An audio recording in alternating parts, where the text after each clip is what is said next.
Hey everyone, thank you so much for tuning back in.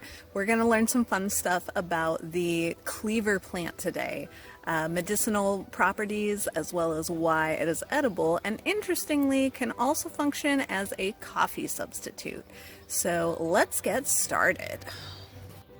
Whether you know it or not, you probably have some experience with this plant in one of the following ways.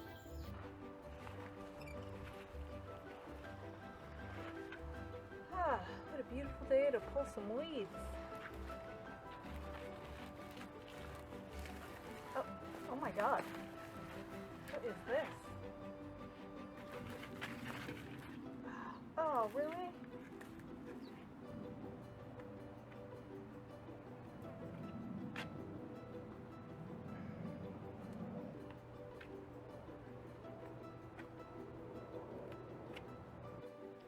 Buddy, you got burrs in your fur.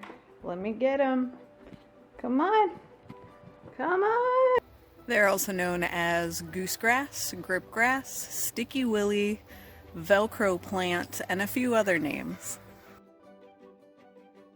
So what are cleavers, really? Their Latin name is Galium Aparine, and they are in the Rubiaceae family. Here, let me spell that. A common plant found in the same family is coffea, which you may recognize as the plant that produces coffee beans. Cleavers are also a natural source of caffeine, albeit much less strong than regular coffee. The seeds, also known as the burrs, can be harvested, roasted, ground, and used as a coffee substitute. However, don't expect that familiar coffee taste. It has a much different earthy flavor. The smell will be similar though. If you want to check it out, I will include a simple recipe at the end of this video. Galium Aparine is a very old plant with many uses. The first botanical name, gallium, seems to be linked to an ancient Greek noun which translates to milk, and aparine derives from a Greek verb that means to carry away, which is fitting as the plant has a habit of hitching a ride on clothing and fur, and being carried off to new places. About the connection between cleavers and milk, Galium Aparine has been used historically since at least the 1st century BCE as an agent for straining and curdling milk.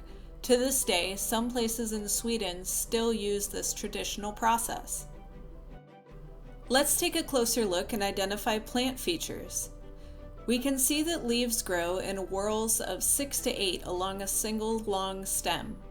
Seeds form clusters of at least 2 on smaller, delicate stems, and this is a flowering plant with tiny, white, star-shaped flowers that are only a few millimeters wide. Roots are very thin and loose, so if you're looking to remove this plant from an area, at least it's easy to dig up. Now, if only you can escape it clinging onto you.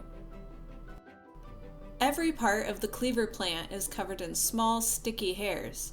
These hairs proved inspirational at one point in history, as the invention of Velcro in 1941 occurred after George de Mestral examined burrs he had plucked from himself and his dog under a microscope, and he realized the small hooks of the burr and the loops of fur and fabric adhered very strongly. This plant was also known historically as bed straw because it was used as mattress stuffing and bedding. Since it will also stick to itself and mat together easily, it will hold its shape after being slept on.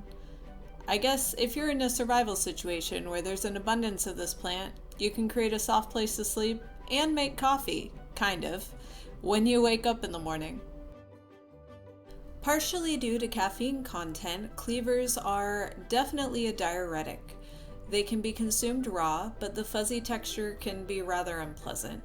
So a popular way to enjoy the leaves and stems of the plant is to mix a handful in a blender with some water and filter the mixture through a fine sieve or a coffee filter, leaving a refreshing juice. Using a juicer is also an option, but since it's a strong diuretic, use only a few teaspoons per day of concentrated juice. Be sure to stay hydrated while using this plant. Galium Aparine is mainly used internally to soothe bladder and kidney issues such as cystitis or infection. Finally, cleavers can be used crushed or chewed and applied as a poultice. Using the plant in this way was mentioned in ancient Greek medicinal texts as a fantastic way to soothe and heal psoriasis and irritated skin. From insect bites to mild burns to aiding our immune systems, this plant has passed the test of time and proven to have anti-inflammatory effects on the whole body. This is such a common yet powerful plant. I've seen it in the area for years, but never thought much of it before. Creating this series is starting to open my eyes to the magic of natural healing that's around us every day. What a wonderful world! I hope you enjoyed the information in today's video, and thank you again for joining me on this journey. I'll see you next time.